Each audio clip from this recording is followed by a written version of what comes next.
This episode of the Y-Files is brought to you by Conflict of Nations.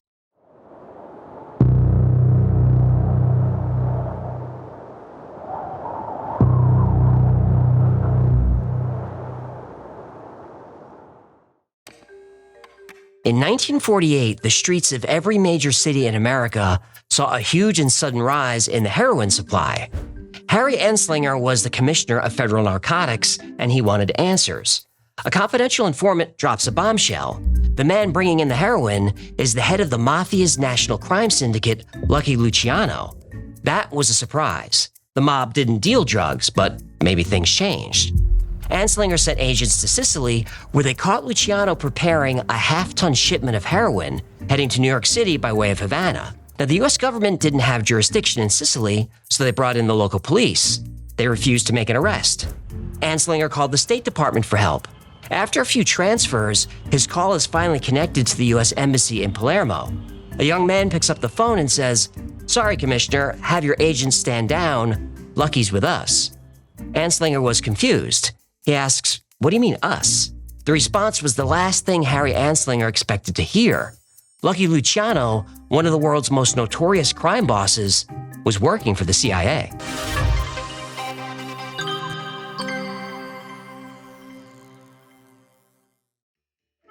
We're expecting you, Human! Found you!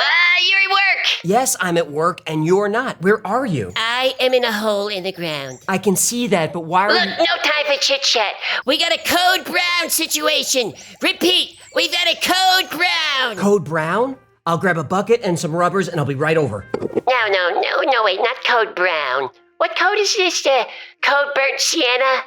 No, that one means we've got a camel down. Code Periwinkle is for an escaped beaver. Code Goldenrod is for— All right, text me your coordinates. I told you making ice cream with camel milk was a bad idea. No, I'm sorry, not Code Brown. Code Cerulean! Code Cerulean? That means world domination. Is that today's sponsor? You bet your sweet slicker it is. Now grab a laptop and help me conquer the world. Conflict of Nations is a free online PvP strategy game set in a modern global warfare scenario. Build your army with tanks, jets, nuclear submarines, and more.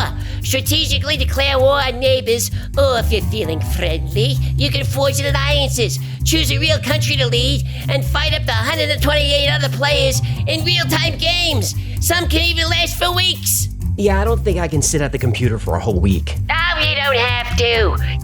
Conflict of Nations is available to play on both PC and mobile devices. You can take over a country while you're on the John. And don't miss this totally awesome offer. Click the link in the description to get 13,000 gold and 1 month of premium subscription for free. But this offer's only good for 30 days, so don't wait, human! Okay, I'm in. But why are you in a hole? Well, the Beaver Brothers are helping me dig a new bunker. My last bunk has been compromised, so we're building this one closer to home. Closer to my home? Are you digging in my yard? My neighbors are gonna call the cops again. Don't worry about it. We're digging behind the garage. Nobody's gonna see nothing. That's where the sewer lines are, so you better be— What was that? No! What? Oh my God, the smell! It's everywhere! Help! What happened? Oh, we got a Code Brown!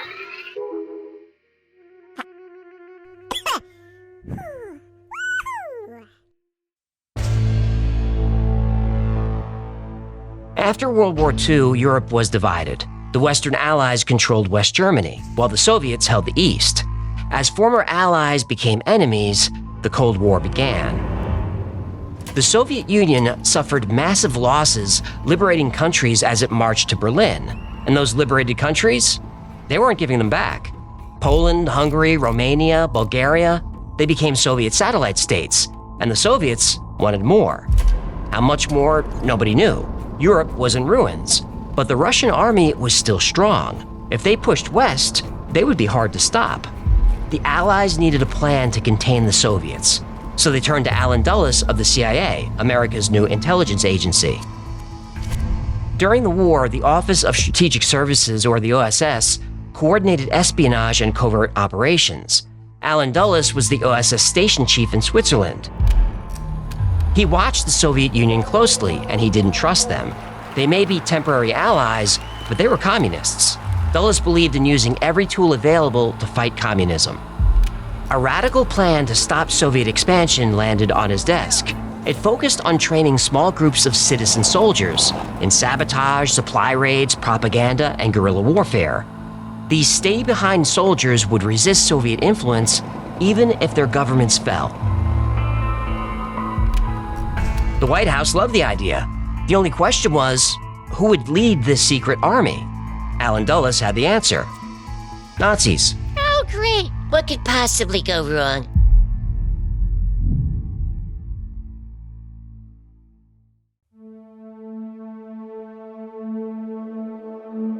Operation Paperclip was a covert U.S. intelligence program that brought Nazi scientists, engineers, and technicians to America after World War II.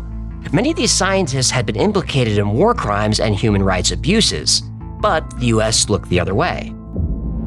Dr. Kurt Blome was one of the Nazis' leading experts in biowarfare. He conducted horrible experiments on concentration camp inmates. After the war, Blome was arrested and would have been hanged, but America intervened and he went to work for the CIA. Yeah, as a Nazi, he used chemicals on people against their will. What did he do for the CIA? Well, he worked for the MK Ultra program. Using chemicals on people against their will? Yep. At least he was consistent. Dr. Erich Traub was a top Nazi bioweapons designer. After the war, he worked for the U.S. Army and helped launch the Germ Warfare Lab on Plum Island in New York. And what happened there was bad. How is a Plum Island link down in a place with all this stuff? Arthur Rudolph, Walter Dornberger, and Werner von Braun developed the V-2 rocket that killed thousands of people in London. V-2 rockets were built using forced labor from concentration camps. They later worked for NASA and built the rockets that went to the moon. Whoa, let me fix that for you. They later worked for NASA and built rockets that never went to the moon. Fake moon landing link down here too, by the way. About 1,600 Nazi scientists were recruited by the United States. A lot of them were connected to war crimes and unethical experiments, but their backgrounds were sanitized to avoid public backlash. Yes, Nazis were evil, but to the Americans, they were a necessary evil used to prevent Soviet expansion. General Reinhard Gehlen was Hitler's intelligence chief for the Eastern Front. He had a reputation for abusing Soviet POWs to extract information. After the war, the Soviets wanted him charged with war crimes. Gehlen offered the United States all of his Soviet intelligence files, and in exchange, he wanted protection and a role in future operations.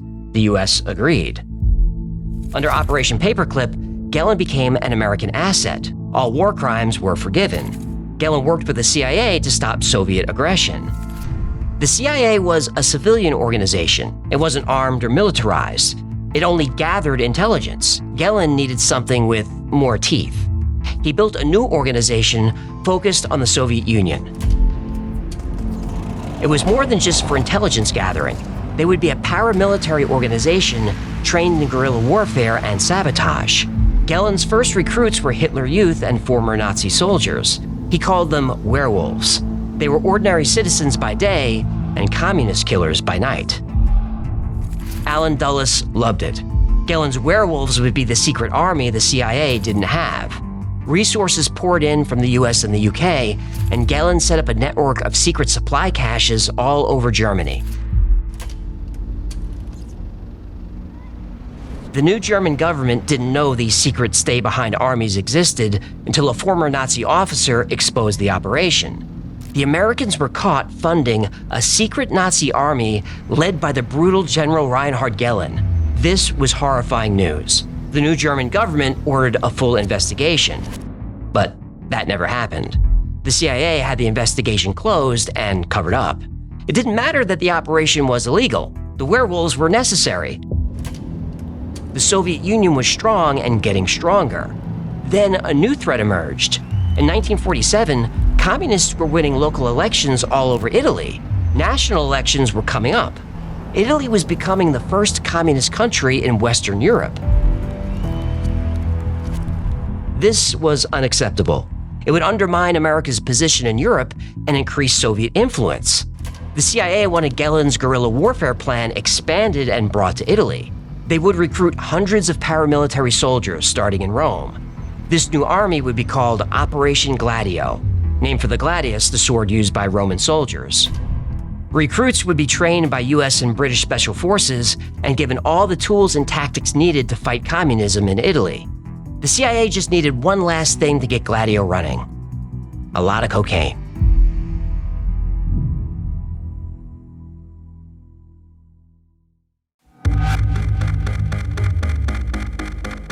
The CIA would use Operation Gladio to create fear and instability in Italy. They would spread propaganda, infiltrate political events, bribe police, politicians, and disrupt demonstrations. They had to convince citizens that the Italian Communist Party was a dangerous threat. A secret agreement was made with Italian military intelligence. If Gladio needed to escalate, they would commit acts of violence and pin the blame on Italian communists. The 1948 national election was approaching. Gladio had to act fast. This operation needed planning and a lot of money. Small problem: Congress controlled the money and wasn't aware of Operation Gladio. Asking for funding would reveal its existence, defeating its purpose. The money had to come from somewhere else, and it had to be kept secret. CIA officer Colonel Paul Helliwell had a solution. He worked with the Chinese National Army fighting Mao Zedong's communists. Chiang Kai-shek funded the Chinese National Army by selling opium. Helliwell smuggled opium into China using civil air transport, an airline owned by Chinese nationalists. That airline was sold to the Airedale Corporation, a quiet little American company running out of a fake address in Delaware. Oh, so the CIA bought the planes? They did. Nah. The planes joined the CIA's secret fleet, the infamous Air America, that ran drugs to war zones for decades. Alan Dulles loved the idea of funding Gladio with untraceable drug money. But Gladio needed a lot of money. They'd have to flood American cities with drugs. Getting the product wasn't the problem. The CIA had all the cocaine and heroin it needed. The problem was distribution. They'd need a small army of drug dealers to cover the entire country. Luckily, a network was already in place. It was organized, had logistics, had security, and they already had plenty of customers. The CIA found its perfect partner in crime. They'd use the mafia.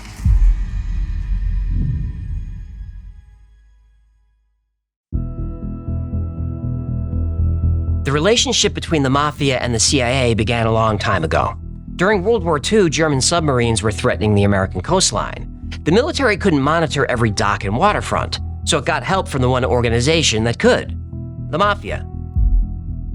U.S. intelligence cut a deal with mob boss Charles Lucky Luciano, who was in prison. In exchange for his cooperation, Lucky received a reduced sentence and other perks.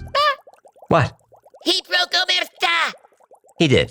Omerta is the mafia code of silence. You don't talk to authorities. Informatore se fiona punti. Snitches get stitches. I know what it means. Che palle this guy, ah? Faccio di culo affannabla. Oh, hey, che si dice che fa? Why are you so upset? Well, I used to run with a crew in Jersey. I don't like a rat. You were in organized crime. Yeah, we prefer the term family business, thank you very much. But yeah, I was with the Pesce family. Whoa. It's a story for another time. Maybe our next sponsor ad, perhaps. Good idea.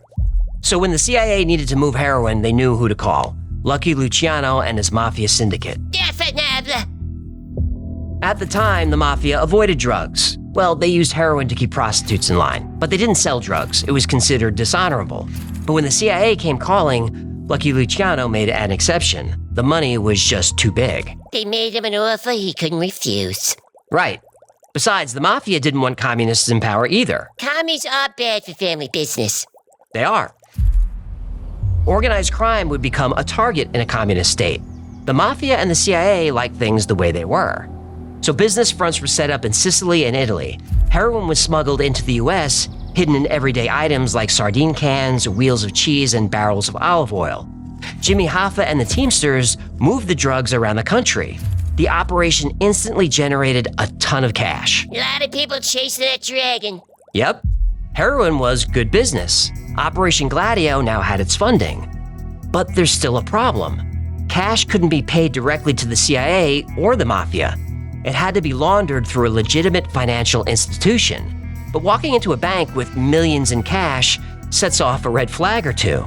They needed a bank that could handle cash without scrutiny from US Treasury agents, Italian bank examiners, or the international monitors. Only one bank on the planet could do this: the Vatican.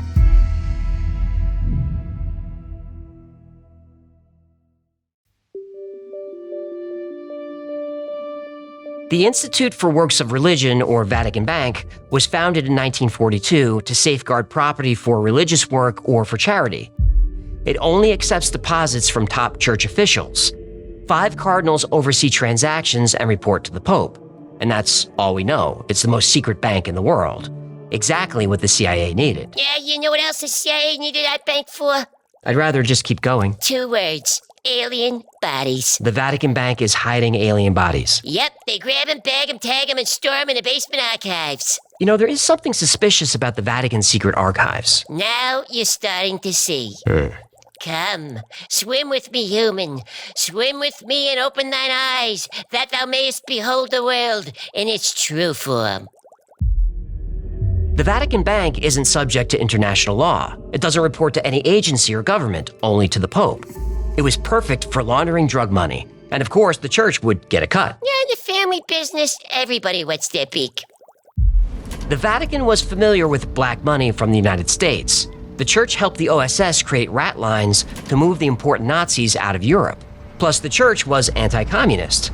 Communism threatened the power of the United States, threatened the power of the mafia, and threatened the power of the church. So this unlikely partnership was formed, and the CIA started sending millions of dollars in cash to the Vatican. Operation Gladio launched in 1948, just in time for Italy's national election.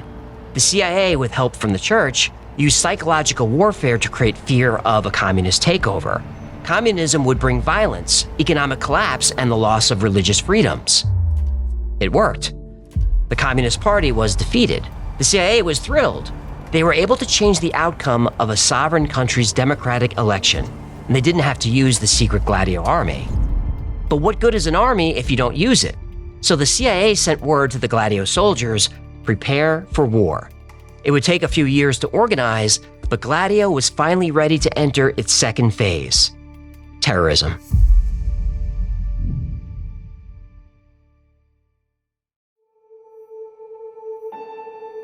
Italian politics stabilized briefly, but the Cold War intensified, and Italy was on the front line. The Italian Communist Party, though defeated, remained a force. Violence was coming.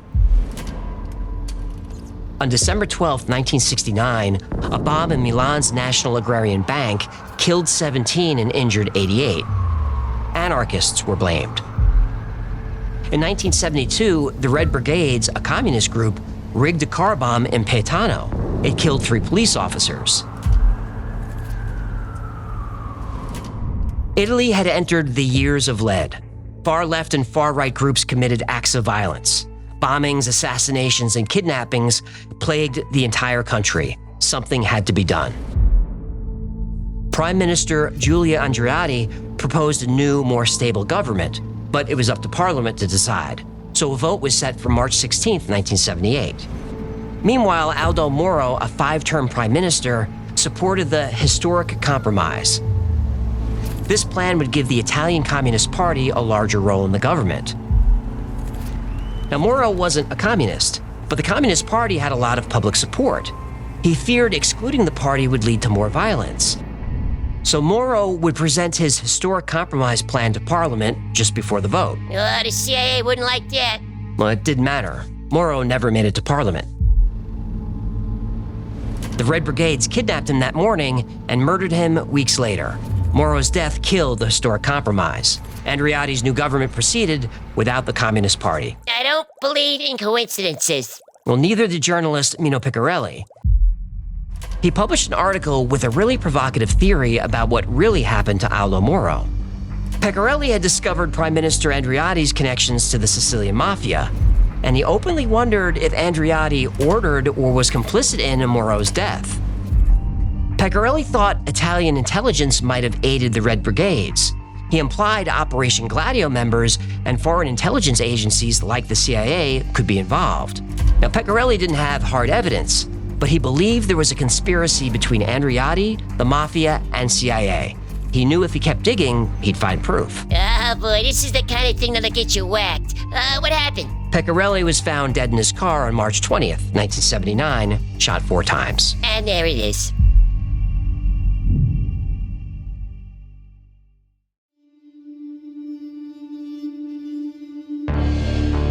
Through the 1970s and 80s, the years of lead continued in Italy. More bombings and assassinations. The bodies were piling up.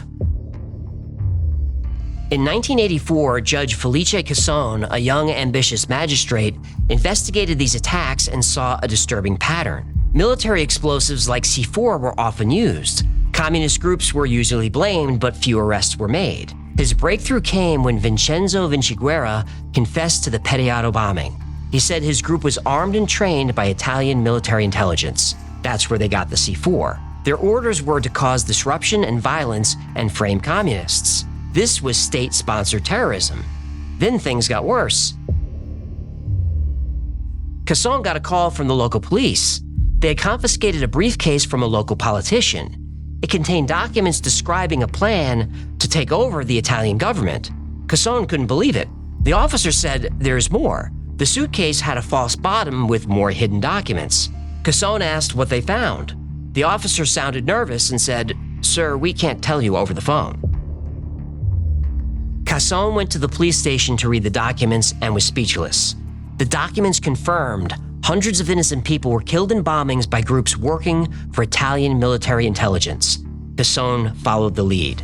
He gained access to Italy's military intelligence archives. That's when he learned these attacks were connected to Operation Gladio, launched by the CIA. Casson now had evidence that a secret unit in military intelligence was conducting guerrilla operations against its own people. Even more shocking, it wasn't just Italy. Operation Gladio was conceived in Germany by former Nazis, expanded in Italy, and then spread across NATO. Casson uncovered attacks all over Europe. Germany, France, a few in Belgium. All were false flag operations where civilians were killed intentionally and communists were blamed. Casson then realized Gladio was far bigger than he thought. He felt his life was in danger. From July until October of 1990, I was the only one who knew about Operation Gladio who was not already part of the conspiracy. Prime Minister Andreotti initially denied knowing anything about Gladio, but in 1990, under political pressure, he confirmed Operation Gladio was real and had operations throughout Europe. Now, most countries denied involvement at first, but there was too much evidence. Finally, NATO said that these stay-behind armies were real, but only for defense. The US and UK continued to maintain a no-comment policy on Gladio. The truth coming out put Prime Minister Andreotti under tremendous scrutiny. Eventually, he was arrested and charged with being complicit in the murders of Pecorelli and Moro. After multiple trials and appeals, he was acquitted for lack of evidence and cleared of all charges. Oh, he had friends in high places, huh? He did. He was important to the cause. Andreotti oversaw Operation Gladio in Italy. About 30 acts of violence were directly linked to Gladio, with 150 more suspected. Around 600 innocent people died from Gladio bombs, with twice as many injured. If all suspected attacks are proven to be Gladio-related, the death toll is in the thousands. No one has answered for these crimes. Over the years, as more innocent bodies piled up, the CIA said it needed more money and power. Communism was taking root all over the world, so they got more money and power. The agency became militarized. It now had its own secret army that it could deploy anywhere there was a Soviet threat. Small problem. It was all a lie.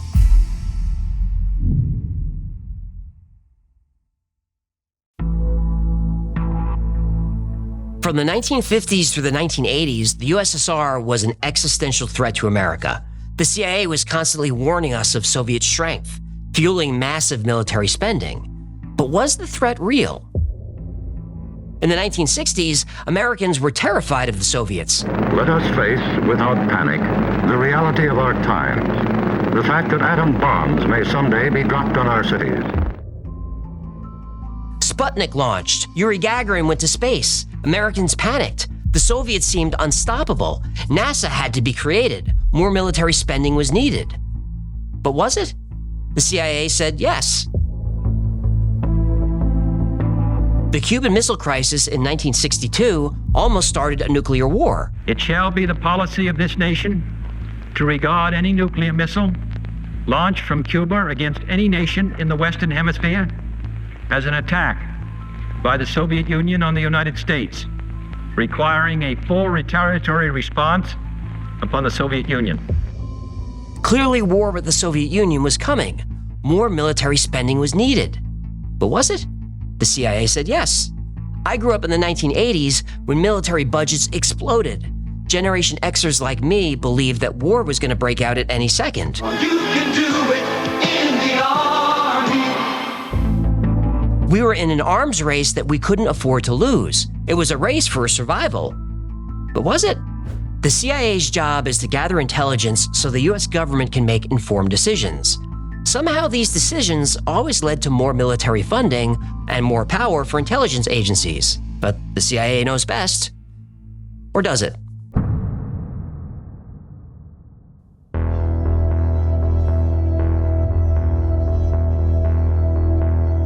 While the Soviets puffed out their chests in Cuba, their people back home were starving.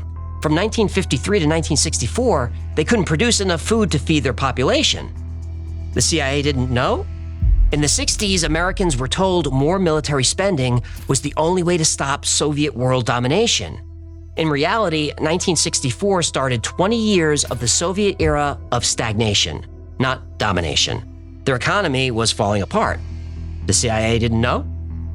Yes, in the 1960s, the Soviets poured resources into their space program and their military. But at the expense of everything else. The state-run system was failing. Productivity was low. Their technology was outdated. There's no incentives for innovation. Their scientists and engineers were fleeing. It was called a brain drain. The CIA didn't know?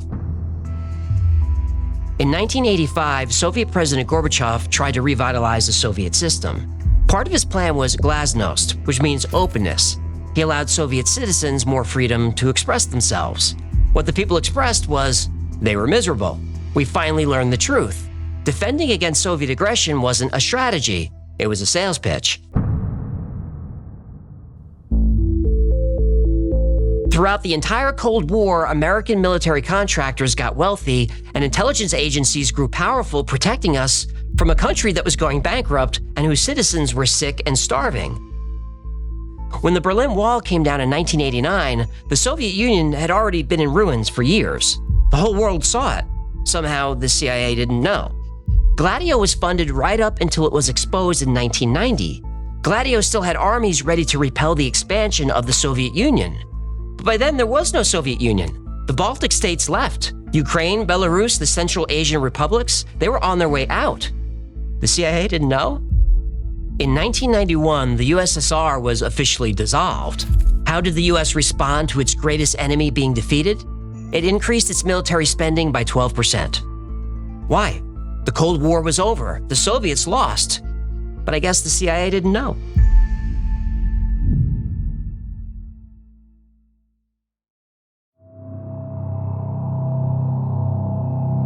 Operation Gladio was real, but is still controversial and classified. The version I've told today isn't official because nobody knows the whole truth. The CIA does. Well, they do, but they won't tell us. The CIA can't confirm or deny its participation in any covert operations. Bullshit. Now, the CIA claims it was never involved in drug trafficking. They admit Air America existed for intelligence gathering and transporting supplies. Yeah, supplies are smack. Smack? Yeah, you know, skag, horse, brown sugar, China white. Heroin. What'd I say? The CIA said it never happened. In 1996, journalist Gary Webb linked the CIA to Nicaraguan Contras trafficking cocaine into the U.S. to fund rebels. Yeah, that sounds familiar. Doesn't it? Did the CIA put drugs into the black community? We don't have any evidence so far that they did it directly. And what we have evidence of is that men working for a CIA-run army did do that.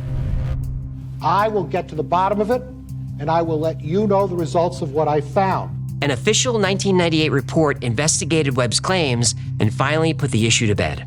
The reports acknowledged that the CIA had worked with individuals known to be involved in drug trafficking, but did not find conclusive evidence that the CIA itself had facilitated or condoned these activities.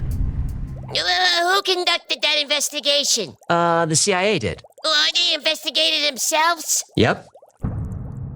You know as well as everyone else that the CIA has been dealing drugs throughout the world and bringing drugs into this country since Vietnam's war. You brought them in here in body bags. You were in the Golden Triangle. So you're going to come in this community and insult us and tell us that you're going to investigate yourself? You got to be crazy. Whistleblowers, including federal agents, said they witnessed CIA involvement in moving drugs. The head of the DEA at the time, Robert Bonner, said that a ton of pure cocaine worth hundreds of millions of dollars had been smuggled into the United States. And he blamed the CIA. Let me understand what you're saying. A ton of cocaine was smuggled into the United States of America. Well, in cooperation with the CIA? That's exactly what appears to have happened. Declassified documents show the U.S. government, including CIA, associated with known drug traffickers. They overlook these activities to stop communism. Yep. If you ask the question, did the CIA sell drugs in the black neighborhoods of Los Angeles to finance the Contra War, the answer will be a categorical no. Now, having said that, and what is true is, the policymakers absolutely closed their eyes to the criminal behavior of our allies and supporters in that war. The policymakers ignored their drug dealing, their stealing, and their human rights violations.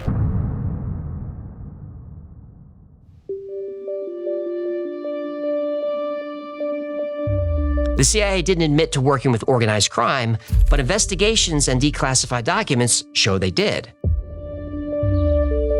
The Vatican and CIA haven't confirmed any financial arrangement, but there's a lot of indirect evidence of Vatican support for anti-communist activities, but no hard proof. Yeah, that's why they used that bank. Right. So what's the truth? We don't know. All I can do is give you my opinion. I know we need a strong military and intelligence agencies, and this episode isn't about communism or the military. This episode is about the lies we've been told for years by the people who swore to protect us. Now, do I believe that the Soviet threat was exaggerated in order to line the pockets of military contractors and expand the power of the CIA? Come on, of course. We were told this would happen. President Eisenhower warned us about the military-industrial complex. He said if we let the defense companies become too powerful, they'll undermine democracy and influence policy to serve their own financial interests. Ike nailed it. That's what happened. CIA operations like overthrowing governments concerned Eisenhower. He knew intelligence agencies were necessary, but stressed the need for transparency and oversight. Otherwise, the agencies would become a law unto themselves.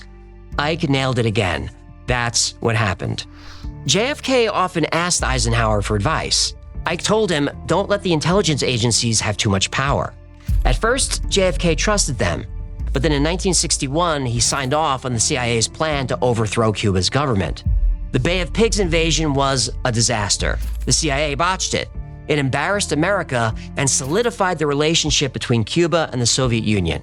JFK started to believe that maybe the CIA was doing more harm than good and needed to be reformed or even dismantled and rebuilt.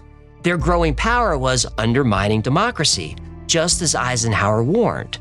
During the 1960s, there was another serious threat to democracy: organized crime. The mob ran the labor unions and important businesses. They could buy judges, influence politicians. They were powerful enough to change the outcome of elections. Some say the mafia helped JFK get elected, which would be ironic because JFK's victory brought the mafia a big problem: his brother Robert. As Attorney General, RFK prioritized fighting organized crime. I think what in the world of organized crime, I think it's a very serious situation that's facing the country at the present time. John F. Kennedy was assassinated on November 22, 1963. Robert F. Kennedy, about to run for president, was assassinated 5 years later in 1968. As JFK's Attorney General and confidant, RFK would have continued his brother's policies. He also pledged to reopen the investigation into JFK's murder if he was elected. Now, why reopen an investigation? I thought this was all solved. Yeah. A president on a crusade against the CIA, killed. A potential president on a crusade against the mafia, killed. Now, we know the official stories. JFK, Lee Harvey Oswald, a lone gunman, case closed. RFK, Sirhan, lone gunman, case closed. But there are other theories with real evidence that place the blame not on lone gunmen, but on two powerful organizations. Two organizations with the motive, opportunity, and means. The CIA and the Mafia. Now, whether the CIA and the Mafia were involved in the assassinations, I'm not sure. But I am sure of one thing. They've both mastered organized crime.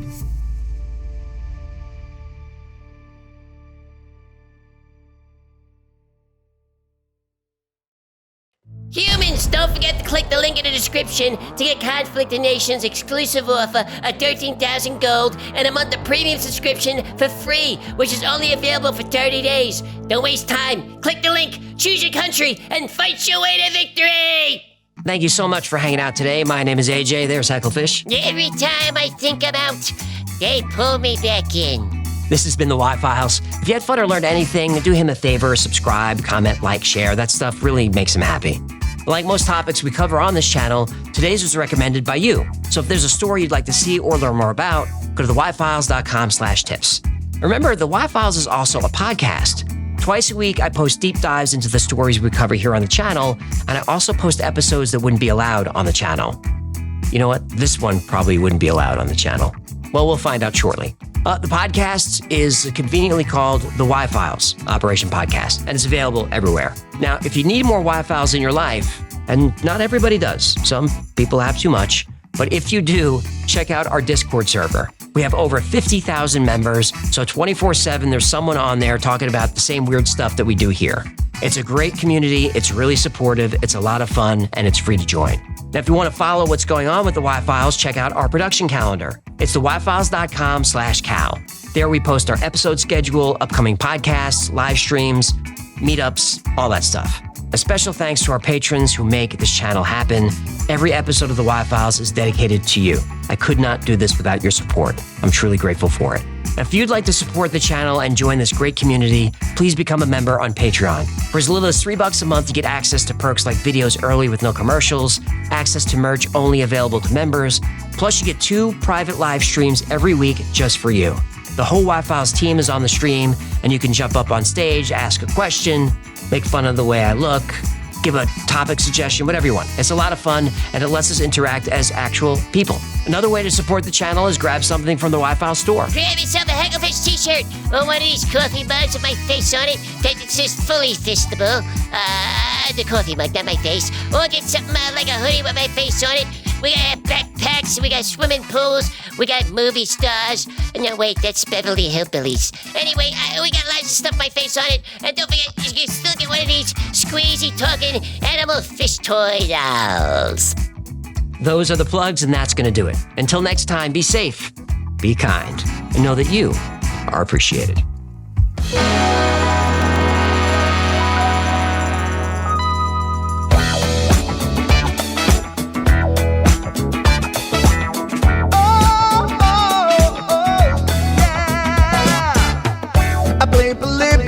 In Area 51, a secret code inside the Bible said I would. I love my UFOs and paranormal fun, as well as music, so I'm singing it like I should. But then another conspiracy theory becomes the truth, my friends, and it never ends. No, it never ends.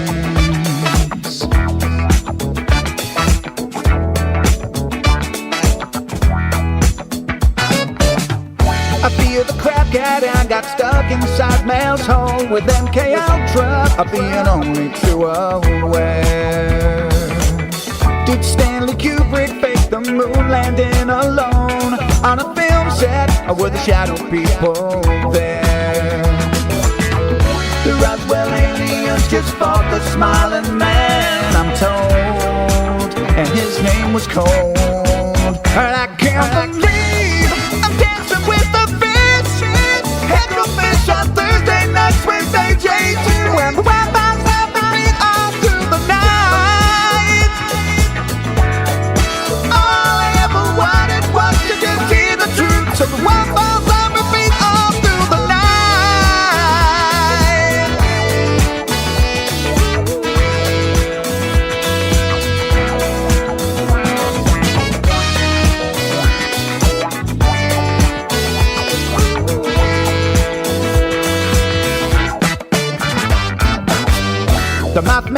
Titans and the solar storm still come to Agatha, the secret city underground.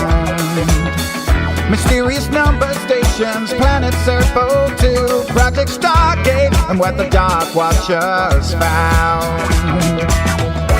In a simulation, don't you worry though. The Black Knight satellite, it told me so.